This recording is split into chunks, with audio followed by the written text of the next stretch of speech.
There, this is 100. So should we do it here or should we do it there?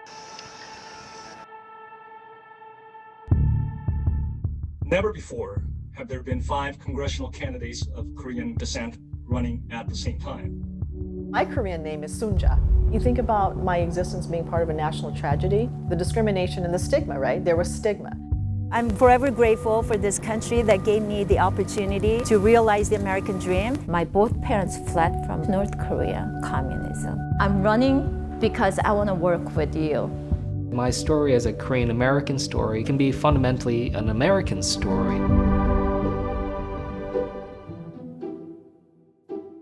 한인타운이 역사적으로 한국인이 당선된 분이 한 명도 없습니다. Yeah, so David, he was so popular. He was like best friends with all the girls. 데이빗 김 후보는 아직 한인 사회에 널리 알려지지 않은 신인 후보입니다. 저희가 너무 프로그레시브를 해서 이 후보는 안 될 것 같다. 아마 한국 분들이 그렇게 생각을 하셔서 본 어게인 크리스찬이 되라. 나는 공화당이라는 걸 데이빗이 알아요. With my parents, I always wanted to be truthful with them, but I couldn't ever muster up the courage. Thousands of Koreans working in South Central and Koreatown lost businesses they took years to build. Koreans were fighting because police was not there. That's when our community really woke up and said, we need representation. Nearly 3,000 hate crimes are reported against Asian Americans across the country. The government does nothing for us. It's time for them to do something for us. These young people, they have so much freedom and they don't know what they have. This will be the most consequential election of our lifetimes. It's not just the future of America that's at stake, it's the future of the world. I just found it offensive. I did reach out to the White House and I told them, why are you doing this?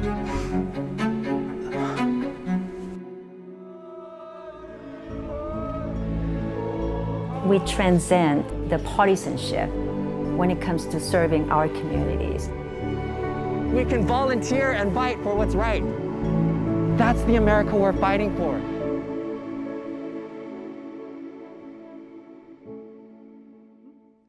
Hello, everyone, and welcome to today's program, Chosen, where we have the chance to chat with the director and producer of the film, Joseph Juhn. I want to thank you all for joining us. My name is Chelsie Alexandre, and I'm the Policy Program Officer here at the Korea Society. Tonight's discussion follows a screening that we've just held here at the Korea Society of Joseph's latest documentary, which was released in 2022, titled Chosen, which follows the stories of 5 Korean Americans who ran for the 2020 congressional election. This film not only focuses on that political race, but also touches intimately on the lives of each candidate and expertly crafts portraits of why they decided to run for office. So it is my pleasure to introduce Joseph Juhn, who is a lawyer turned filmmaker with a passion for diasporic narratives. His debut feature documentary, Jeronimo, released in 2019, explored the life of a Korean-Cuban revolutionary named Jeronimo Lim. And that film inspired a discourse in both the US and Korea on the concept of Korean diaspora. And prior to working on his debut film full-time, Joseph was an in-house counsel at the Manhattan-based South Korean government agency KOTRA for 4 years, where he advised Korean companies and entrepreneurs on US intellectual property and startup law. Joseph studied film and video at UC San Diego and got his JD at Syracuse University College of Law. And so, to turn to the film we'll be discussing tonight, Chosen, as I've mentioned, covers this truly historic race where 5 Korean Americans ran for Congress at a point when only 2 Korean Americans had ever been elected in US Congress. And so I'm really excited to delve into Chosen and all of your motivations for behind telling this story. But before I begin the conversation, I want to thank the Korea Foundation and our corporate sponsors, the names of which are prominently displayed in the lobby, for making this program possible. And in terms of the format for tonight's discussion, I want to start off with a few scene-setting questions before turning it over to the audience here for any questions you guys might have. So, without further ado, I wanted to give you a chance for those who weren't able to join us for the screening tonight to tell us in your own words what Chosen is about and what motivated you to choose this topic for your film, since it's so different from Heronimo. Sure. First of all, thank you, Chelsea, for hosting me and for your kind coordination for the past couple months. Thank you guys all for making it on a cold Thursday evening. It's nice to be amongst all you. I just flew in from Korea a couple days ago, so I'm experiencing a little bit of jet lag. So if I sound gibberish, it's the jet lag, not me. I think you couldn't have said it better. The film is about 5 Korean Americans who ran for U.S. Congress in 2020. At the outset, the film might appear to be success stories of 4 congressmen who made into Congress. But in fact, the film focuses on the only candidate who doesn't make into Congress. Because, as I believe, he is an embodiment of many of the pains and trauma that the Korean American community faces and has experienced over the past few decades. And I found him to be symbolic in so many different ways. And and he was the only underdog whose race has not been covered by any media coverage. So I thought it would only be sensible to focus on him instead of the other 4.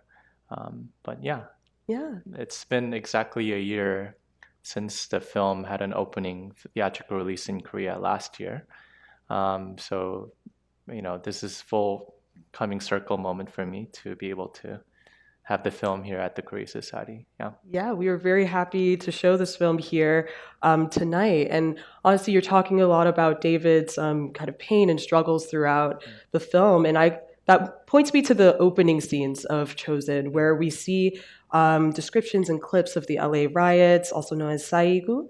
And I know this might be a little difficult to do, especially given your jet lag, but I was wondering, for those who aren't familiar with the LA riots or Saigu, if you could kind of describe what happened and just what was going on around that time. That's a bit difficult, but Oh man, so 31 years ago, right? The impetus of how the event unfolded happened with Rodney King beating, right, in 1991. What happened within 2 weeks of the beating was there's a killing of Latasha Harlins by a Korean American merchant. A year passes by, there's a jury trial of the 4 cops that were charged with brutal assault and beating of Rodney King, who were obviously, as you know, all acquitted. And soon thereafter, the ruling came out, right? There's angry mobs just storming into any stores, and it just happens that Koreatown was, placed next to South Central, and the areas where, people had a vested interest in seeing the justice being served. So yeah, over the next 72 hours, I think 2,500 stores owned by Korean Americans were burned down, while Beverly Hills, Westwood were being protected by police guards. And yeah, so that's basically the gist of LA riots, or LA civil uprising, as some of you guys might want to use more politically correct terms. Yeah, absolutely. Or is Haigu more neutral, sort of, balanced term? Oh, yeah. I mean, in the beginning of these clips, among them, there was this impassioned speech by a Korean American journalist, K.W. Lee. And he says that through Saigu, he was reborn as a Korean American. And then later on, we also see a clip from Angela Oh, who was a lawyer at the time, representing the Korean Americans during Saigu, where she states that Korean America was born on April 29th, 1992. And so that had me thinking of kind of like where the LA riots, where Saigu kind of fits into the creation and articulation of the Korean American identity itself, and why you thought it was so important to start the documentary off with these clips and these statements. Sure. Yeah. I believe every diasporic community has that pivotal moment in which either as a collective, there is a historical moment in which they go from being immigrants to ethnic minorities of that particular community. So, for instance, for Korean Americans, this is also very personal too. Not that I experienced LA riots firsthand, but the impassioned speech given by K.W. Lee in the film, which consists of the opening of the film, is something that I shot as a college student. Right, I walk into a seminar. This is back in 2005. This is a time when I had just migrated back to the U.S. and this is a time when I was struggling with my own dual sense of identity. What does it mean to be Korean and American at the same time? What does it mean to be ethnic American? If there's a spectrum of my identity, and this is Korea, this is America, where do I fit in between those spectrum? I was going through these sort of abstract identity crises, but learning of the importance of 사이구 and what impact this event single-handedly had on the collective psyche of the Korean American community. Also, it was a big reckoning for me, right? So I was so shocked that this old 할아버지, the angry 할아버지, was dropping F-bombs on a bunch of college kids at this conference. So I was carrying out around the camcorder because I was a film student.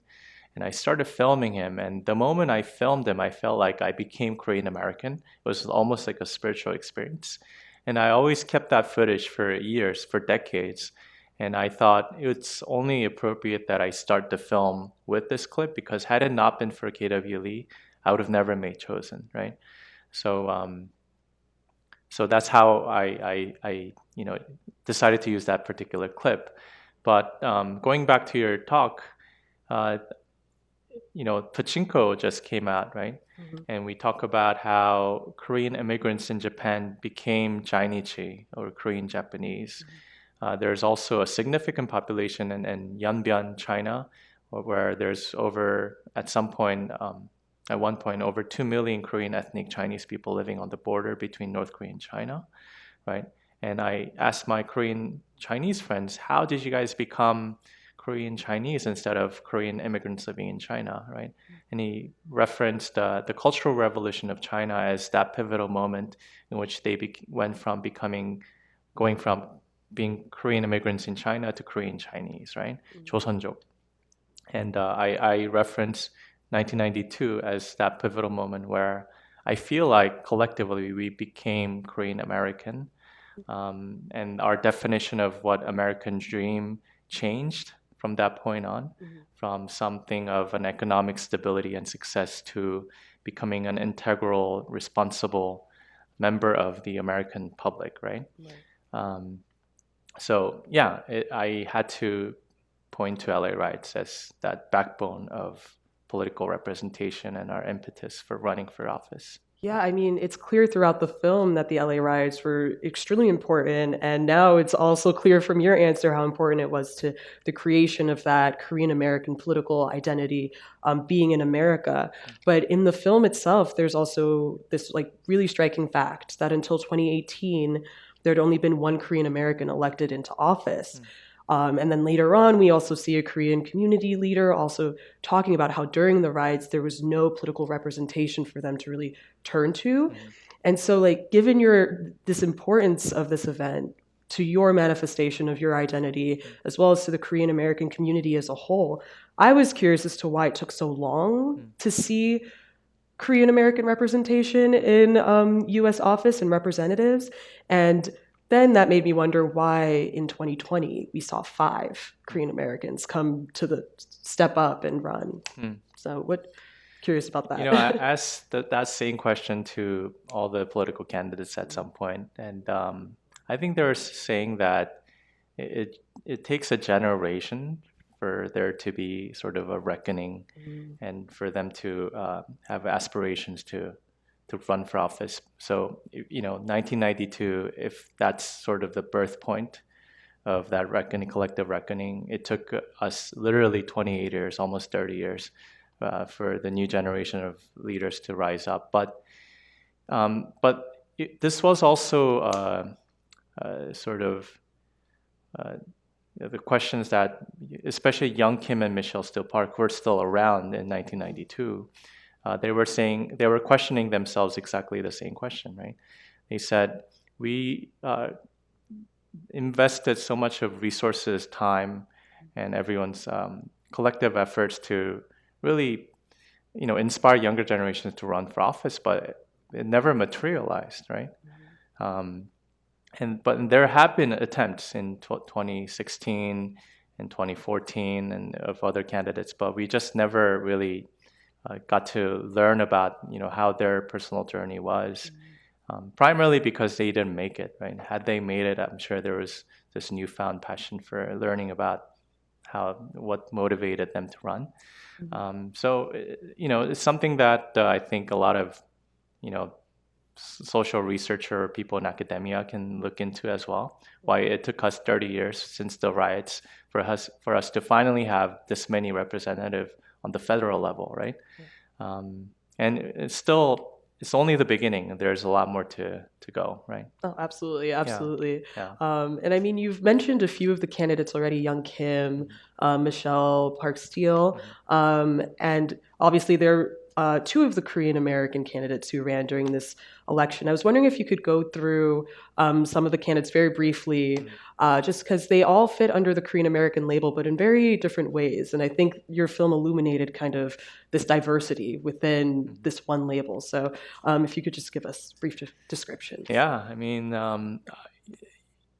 this is not a fiction film. It's a documentary. So, and I think I was lucky as a storyteller to have been able to treat these subjects who couldn't be further away from each other in terms of their political views and their walks of life. And one thing I tried really hard to do is to stay as objective and neutral as possible while humanizing every single character. Because the last thing I wanted from audiences was to walk out of a theater thinking that they want to vilify certain candidates for whatever political views that he or she espouses. And the whole point of me wanting to make this film, one of the reasons was to really have us question what it means to be of Korean American and have varying different views, but at the same time, consciously try to seek peaceful coexistence among one another. And mind you, this is a race in 2020, which was, needless to say, one of the most turbulent political times, right? So these were important questions to me. In terms of every single character, as I said, the two of the characters were, I don't think this is controversial because they made it clear, Trump-supporting Orange County-based Republican Korean candidates.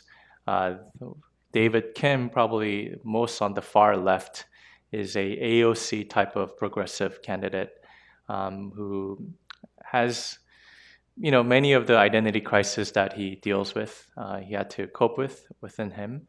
And we have two rather central left candidates who are Andy Kim and Marilyn Strickland, who also embody sort of their own political journey. And so, there are a diverse set of candidates, and I'll keep it at that. Yeah.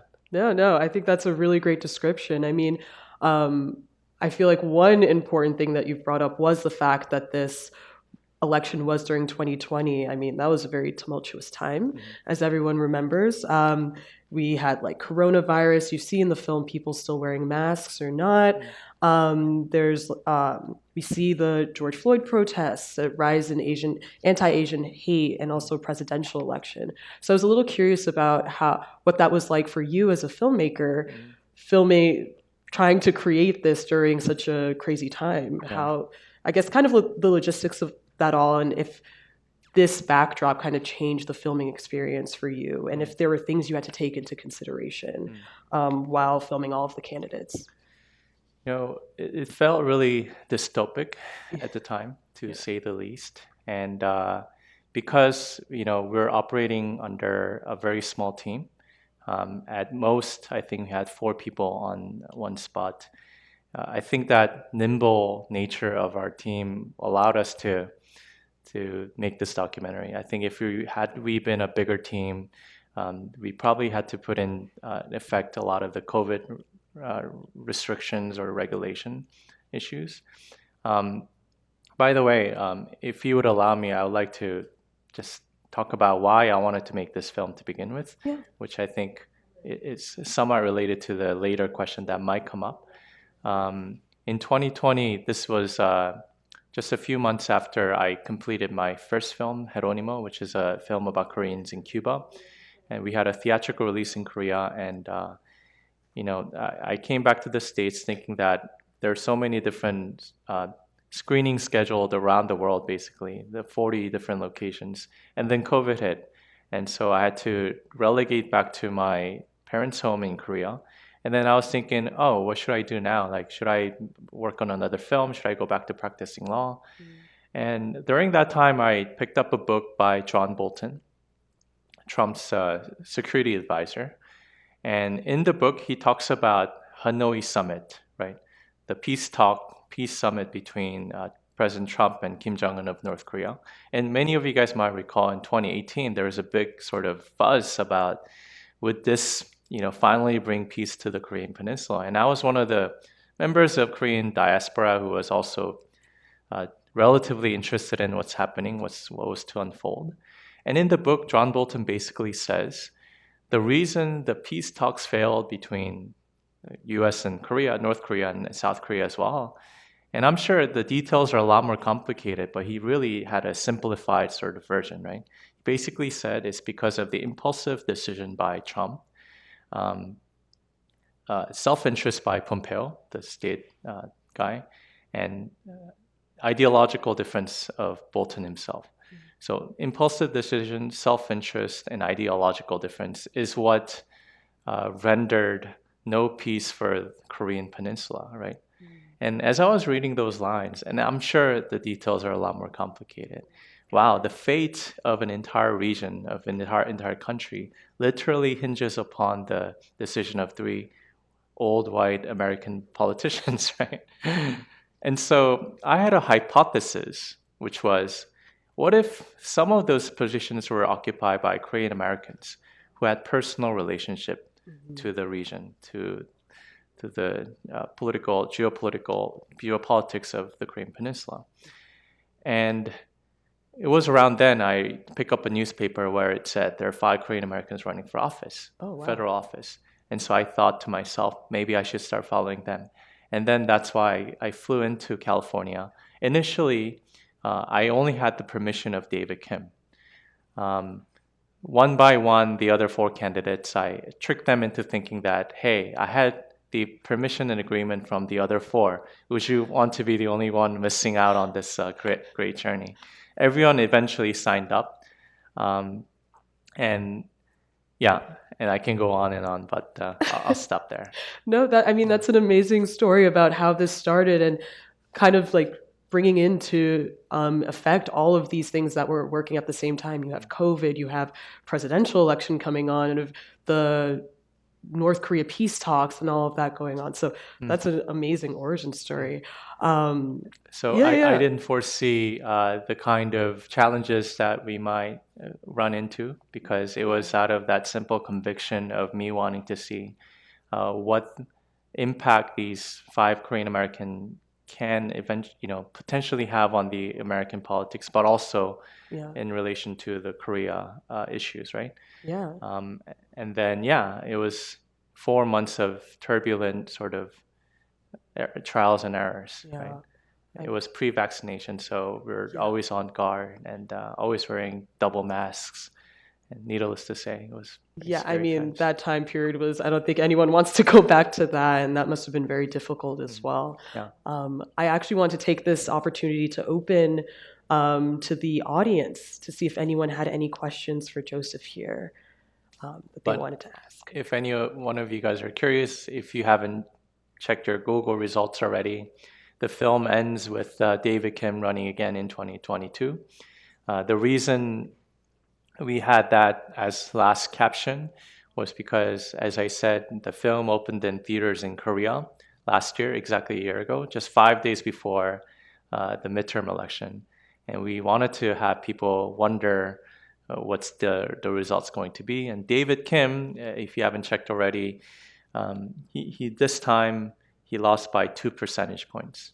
So first election, he lost by 10,000 votes, 6%. The second time, he lost by 3,000 votes, 2%. And 7 months ago, David Kim announced his attempt to run for the third time next year. So I'm hoping he would win. The other 4 got reelected. And one thing I just want to point out, in 2020 election, when President then Trump lost and David Kim lost, I had never fathomed that 4 years later, President Trump and David Kim would run on the same election. Running again. It's crazy. It's crazy. Yeah, I mean, does anyone have any questions for Joseph here? Oh, yes, we'll have a mic come out right here. First of all, thank you so much. It was a beautiful documentary. I enjoyed it thoroughly, very emotional. Thank you. And so that begs my question, while making this film and discovering all the materials, how much did you feel connected and how much emotion was pulled from you? I think, thank you for your question. It was intricate balance for me because as I said, I do have my political position. I do have my worldview. One of the challenge was to pull myself away from becoming too emotionally invested because, one of the primary sort of driving forces for me was to humanize every character, even if they happen to have a completely different worldview of their own. For instance, someone like Michelle Steele Park, whom I greatly respect for the kind of journey that she walked. I wanted to understand why, she would espouse a certain kind of worldview. I wanted to understand what kind of time period she comes from, right? So for instance, after having found out that her parents fled from North Korea, and she grew up in South Korea during the time when anti-communist sort of propaganda and education was prevalent. She grew up under those circumstances. And her having married into one of the most powerful GOP members in California, allowed me to really understand, okay, like I at least know where she comes from and why she has certain views. And that helped me in sort of humanizing her character as a whole. At the same time, I'll speak a little bit about my sort of friendship with David. I knew David before he decided to run because he went to law school here. He practiced here a little bit too. And in the beginning, I didn't fathom that film will turn out the way it did, focusing largely on David. Initially, my idea was to give equal length to every single character, but it didn't happen for 2 reasons. One, pragmatic reason, which was David is the only person who gave me unlimited full access into his campaign. So, and the other 4, I didn't have a pre-established relationship. They didn't know who I was. They didn't know what my agenda was, And so at the end of the day, after 4 months of following every candidate, I had maybe 200 hours of footage, 150 of which was David. So there's imbalance of footage with which to develop each character. So that's one sort of pragmatic reason as to why David occupies the centerpiece of the film. But more importantly, as I alluded to earlier, I edited this film for a whole year with my editor. And during those times, we thought to ourselves, wow, the film has to be about David Kim because he embodies so many different tension points that exist within the Korean American community, whether intergenerationally, he he occupies a center point of that. Racially, right, race relations wise, his partner then being black person, and also there's a conservative sort of evangelical Christian worldview versus his progressive LGBTQ identity, which also highlights I think the pronounced sort of issue that also exists within the Korean America. So all those things consider, and the fact that he's the only person who loses by a dramatic fashion, who didn't get any airtime nor any coverage by the mainstream media, especially any Korean media at the time when he ran. All those things combined, we thought, okay, David will occupy the centerpiece of this film. So obviously, I empathized and commiserated with David the most. But how do I balance that by fairly giving other people airtime as well? It was intricate balance, to say the least. And also, last thing I would say on that would be sort of an ethical dilemma that I faced throughout the film, which is my relationship with David's parents, right? Because on one hand, I wanted to honor and dignify their ministry that they spent 40 years developing in the States. At the same time, if I were to tell David's full arc of journey as it is, then there's a potential of me harming their reputation in the ministry, right?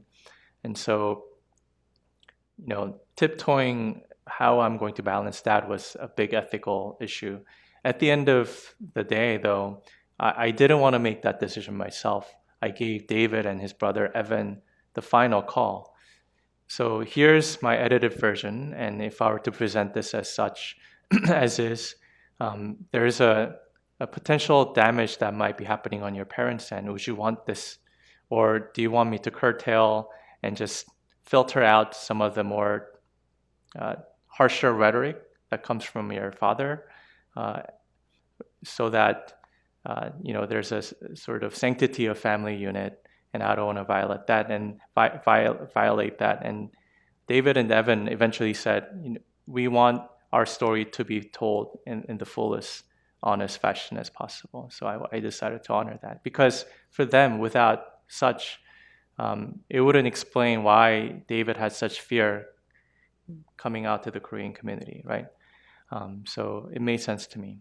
And I went on a big detour to your question, but yeah, that was a great question. I think also, we'll get a mic over here as well, but I think even though the film does focus quite a bit on David, you did a really great job, I think, of humanizing all of the other characters as well, even if they didn't have as much screen time. I mean, I feel like I deeply know a lot about each of the characters and their connection to David. I think David, like you mentioned, is a very good starting point to see all the differences. And honestly, we talked about the diversity within the Korean American community. So you can't really look at this community as a monolith when there's just so much diversity, not just age and race as well, and other parts of your identity. So really great.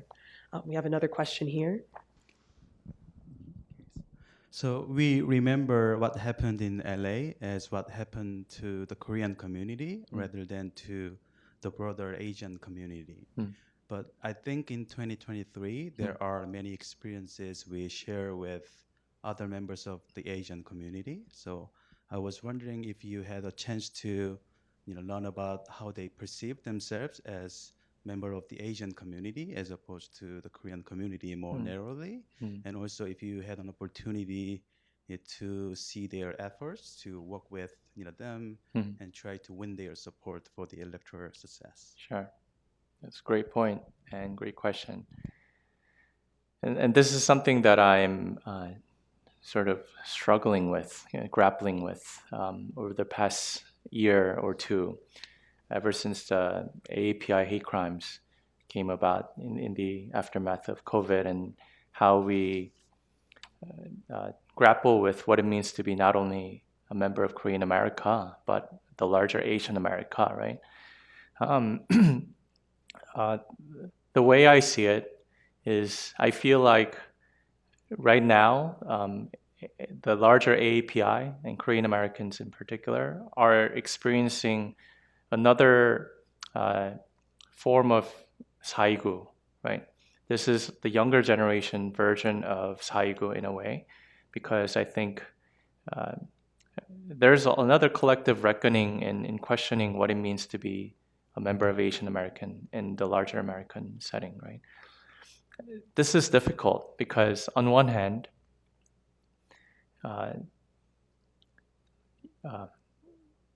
building solidarity and commiserating and empathizing with the pains of other Asian Americans is crucial. I mean, I think that's the only way for us to build political bloc and to gain our sort of minority power within America. But on the other hand, there's a very unique, specific issues and challenges that only Korean Americans face. For instance, I wanted to highlight that within Chosen, which is the level of sort of evangelical Christian beliefs that dictate the identity formation of so many of us, younger generation Korean Americans growing up in churches, right?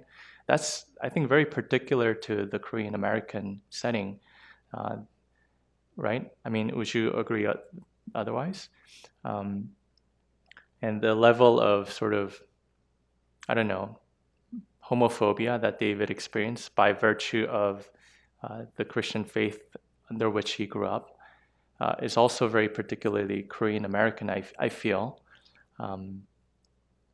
So how do we, while honoring fully our unique origin and sense of our roots and everything that comes out of Korea, and how do we also identify ourselves as a larger sort of AAPI and fight for that cause at the same time simultaneously, I think is a challenge. I think focusing solely on one over the other is probably a mistake, right? And short-sighted. But I do feel that within Korean America, there's a heavier emphasis on just Korean American identity over building solidarity with the larger API. And some in API activist settings, I feel like there's too much focus on building solidarity without sometimes turning into your roots and understanding what it means to, be a dually member of that particular community is lacking sometimes, I feel. So it's an intricate balance as well. And I haven't sort of come up with my own convinced answer to that set of questions. Yeah.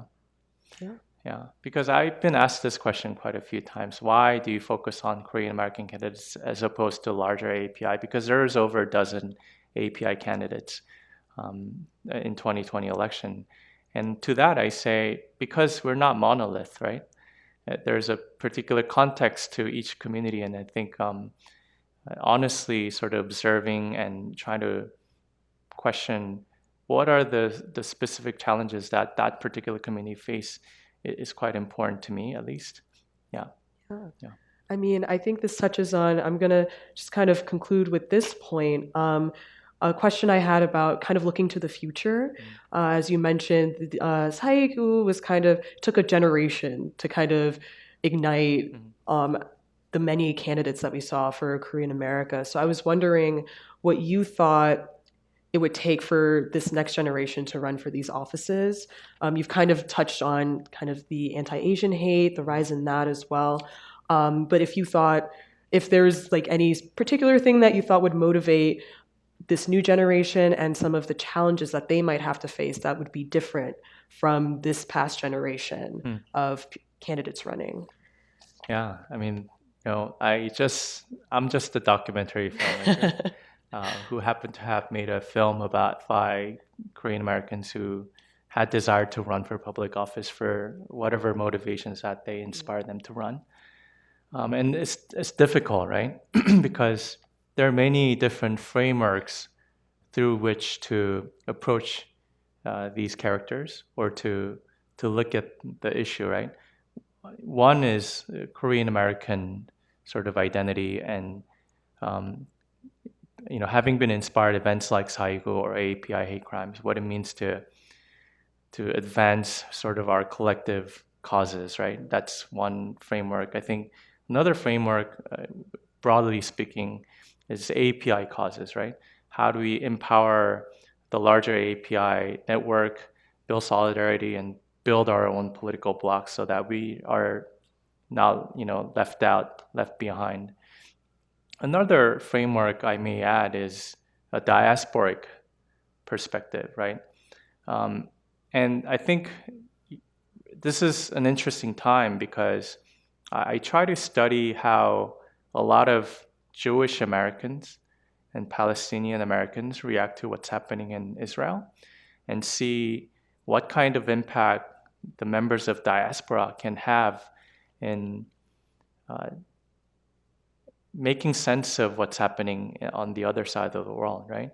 And you would think that, by virtue of being, let's say, for instance, being a member of Jewish diaspora, that you would defend and justify the actions of Israel, but that's not necessarily the case. If you look at the polls or surveys, there's a significant number of younger generation Jewish Americans who are in fact on the side of the Palestinian causes, right? And I'm not making any value judgment or taking positions because it's a complex issue. But what can members of diaspora do to further peace in your homeland is also a really important question to me. So what can Korean Americans do in US politics to potentially further peace in the Korean peace process is of interest to me. And I think it's difficult to prioritize what's more important over the other. But that's something that has been in my mind for the past. So everyone will have different motivation, right? Yeah. The upcoming API Korean American generation who has Hartford public office will be inspired by different causes. Yeah. And I cannot fathom what that cause might be for him or her. But as long as it's not for self-interest or I'm sure it will be a worthy sort of motivation. Yeah. I saw one more hand. Could we turn to Shino? Yes, please. Yes. Yeah. If I may. Shino, by the way, is a film professor at NYU and a very famous scriptwriter. Amazing. Yeah. Thanks so much for inviting me and then making the film, actually. And I really enjoyed it. I'm just have a simple question.